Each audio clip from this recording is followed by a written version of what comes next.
السلام عليكم ورحمة الله وبركاته. إن شاء الله النهاردة هنعمل البيتزا بدقيق السميد.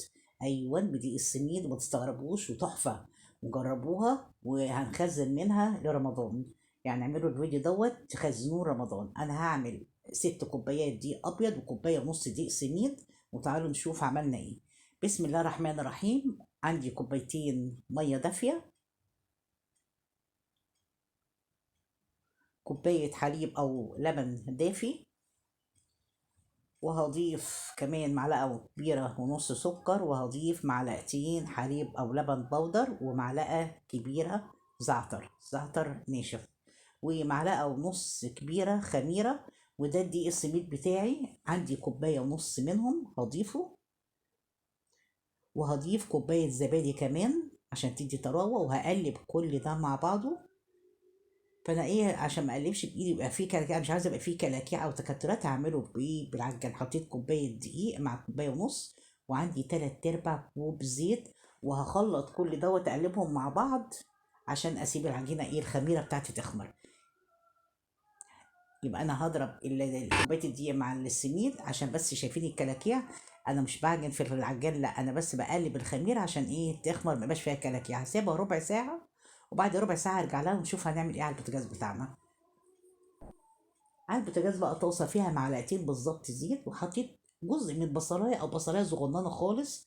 وهاخدها هعمل بقى صلصة البيتزا النهاردة. بجد أحلى صلصة تحطوها على تبقى صوص على البيتزا.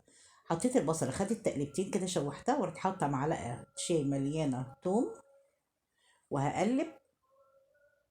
طبعا لو أول مرة تشرفوني ما تنسوش تعملوا اللايك والشير، ولو عجبكم الفيديو، واللي ما عملش اشتراك في القناة يعمل اشتراك في القناة.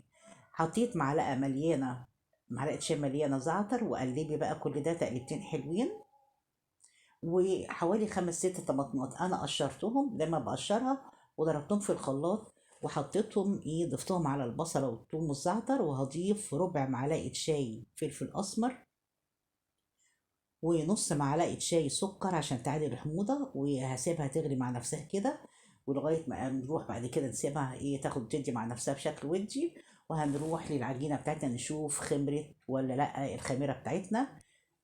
تعالوا، لو انتوا طبعا مش متأكدين من الخميرة، تعملوها في ايه، في ربع كوباية مية لوحدها. بصوا الخميرة، بسم الله ما شاء الله، خمرت اهيت وبقت جميلة وريحتها تحفة. عندي بقى دولت 5 كوبايات دي، انا كانوا 6، حطيت كوباية مع دي السميد بقوا 5. هنحط 4 الأول ونسيب الكوباية الأخيرة لو احتاجنا نحطها. هضيف بقى بسم الله الرحمن الرحيم، واحد ملوش تاني، واحد.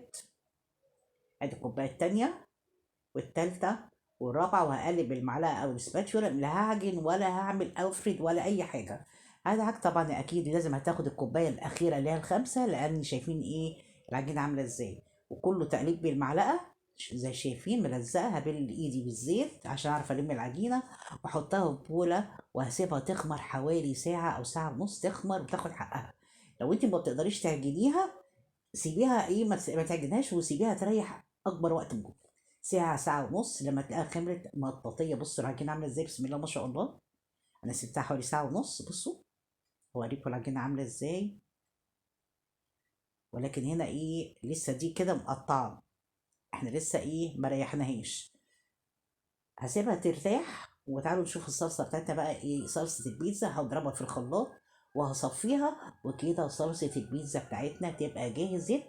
وايه، وحطيناها. تعالوا بقى في الطاسه، معلقتين زيت، وعندي بصلايه صغننه قوي قطعتها جوليان او شرايح. انا بشوحها بخليها تدبل. بصراحه انا ما بحبش البصل على البيتزا يبقى صاحي كده ايه، يقرش. لا، احنا بنحبه ايه، نص سوا يعني، بندبله. فانا هدبل البصله بتاعتي، وبعد ما هدبلها هشيلها وهحط مكانها. عندي قطعه فراخ صغننه، يعني عايزه اقول لكم ايه، تكاد لا تكون مثلا، عارفين الفص بتاع الصدر، حته حته منه صغننه. يعني حته قد الاستفندية كده، انا قطعتها وحطيت عليها ملح وفلفل. حطيت عليها بهارات فراخ، وحطيت عليها معلقه مستردة، وحطيت عليها معلقه خل. وقلبت كل دوت وسيبتها تتبل ايه نص ساعه كده، وجبتها بعد البصله نحطها في نفس الزيت بتاع البصله. وهقلبها مع بعض تاخد وتدي مع نفسها كده لغايه ما تشرب الميه بتاعتها وتستوي. دي الفراخ بتاعتنا اللي ايه، اللي احنا بنجهز الحشوات لغايه ما العجينه بتاعتنا تخمر. ما تنسوش حبايبي اللي ما عملش اشتراك يعمل اشتراك في القناه. بصوا بنقلب لغايه ما نسيبها ايه تشرب ميه، ايه تشرب كده، ايه ما يبقاش فيها اي صوص خالص، تبقى ناشفه خالص. تعالوا بقى نشوف العجينه بتاعتنا. بسم الله ما شاء الله، الله اكبر تبارك الله. بصوا انا ما عجنتهاش، انا مجرد ايه لميتها بالسباتشولا. بصوا عامله زي عجينه مطاطيه، بصوا زي الاستيك، وريحتها تحفه. انا رشيت شويه سميد على المكان او الصينيه او الخشب، اي حاجه هتحطي عليها. وانا هعملها 6 كور، 6 بيتزات. هاخد 2 نتغدى بيهم، والاربعه التانيين هنشيلهم في الفريزر لرمضان ان شاء الله. عايزه اقول لكم ان البيتزا دي تحفه، بدقيق سميد ومش باين في العجينه، وطعمها رائع رائع رائع. جربوها وايه وشوفوا واحكموا انتوا بنفسكم. ادي اول واحده، انا رشه زي ما قلت لكم سميد، اللي هو دي بتاع البسبوسه. واعمل، انت ممكن تعمليها اصغر من كده وتعمليها تطلع معاكي مثلا 7 8، زي ما انت عايزه. انا عملتهم 6. وطبعا ايه هسويهم كلهم 3/4 سوا.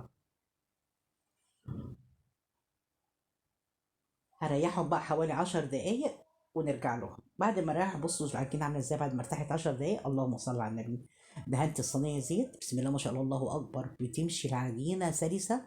وسويتها في الفرن ديت، اوريها لكم 3/4 سوا. مش عارفه سخنه، مش عارفه اطلعها عشان سخنه على ايدي. بس انا عايزه اوريكم تسويتها من تحت عامله ازاي، عشان لما نشيلها في الايه في الفريزر. بصوا اهي 3/4 سوا. مجرد ما نحط التوبنج عليها ونحطها تحت الشوايه خلصت.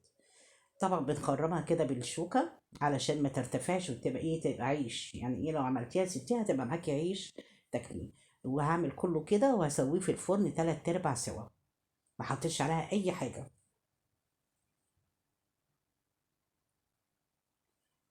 زي ما احنا شايفين. بعد ما سويتهم بقى هاخد 2. والصوص بتاعنا او الصلصه بتاعتنا بتاع البيتزا، عايزه اقول لكم ريحتها تحفه. وحطيت الفراخ اقسمها بقى، حته الفرخه الصغننه دي هقسمها بين الاتنين بيتزا. انا هعمل 2، واحده بصوص الرانش وواحده بالصلصه بتاعت البيتزا. هحط بقى، حطيت البصل زي ما انتم شايفين، وزعت البصل برضو هقسمه بين البيتزتين، وهحط الموزاريلا. وانا حطيت الصلصه وحطيت صلصه على الوش كده زي ما انتم شايفين. طبعا اي الفرن سخن، لان انا كنت بعمل ايه بسوي فيه البيتزا. وهدخلها لغايه ما اعمل البيتزا التانية. بسم الله ما شاء الله. ده صوص الرانشي انا عاملاه في البيت. اللي يحب طريقته يقول لي وانا انزل الفيديو بتاعه. انا هوزع صوص الرانشي على البيتزا بتاعتي. بصوا البيتزا جميله ما شاء الله. وبعدين هوزع الفراخ زي ما قلت لكم، الفراخ هقسمها بين الاتنين. بسم الله الرحمن الرحيم. وهوزع البصل برضو كده. عايزه اقول لكم البصل وهو مستوي كده نص سوا طعمه تحفه. وهحط بقى الموزاريلا بتاعتي وكيس، وحطيت فيه شويه من الرانشي وايه، ووزعته كده كيس اللي هو بتاع تزويق التورت او الكيس بتاع السندوتشات. واوزع وش واحطها. ودي بعد ما طلعت بصوا، ما بتاخدش ما بتاخدش 10 دقايق في الفرن. بسم الله ما شاء الله، الله اكبر. بصوا عامله ازاي. ودولت طبعا انا هخزنهم في كل واحده احطها في كيس وهحطها في الفريزر نستخدمهم في رمضان. كده وصفتنا خلصت النهارده.